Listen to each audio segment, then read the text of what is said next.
Махамбет, Ақтөбе облысы Хромтау ауданы Тамақтал орта мектебінің 7-ші сынып оқушысымын. Биыл Абай Құнанбайұлының 175 жылдығы тойланып жатыр. Абайдың мұрасы тарихта мәңгілікке қалатыны сөзсіз. Абай Құнанбайұлы өлсем орным қара жер сіз болмай ма? Өлсем орным қара жер сіз болмай ма? Өткір тіл бір ұялша қыз болмай ма? Махаббат, қадауатпен майдандасқан қайран менің жүрегім мұз болмай ма?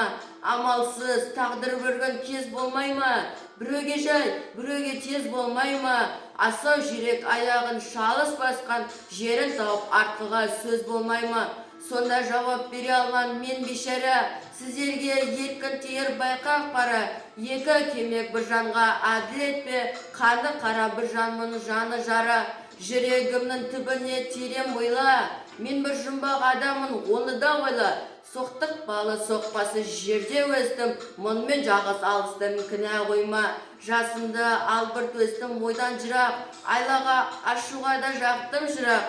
Ерте ояндым, ойландым, жете алмадым, етек басты көк көрдім елден бірақ.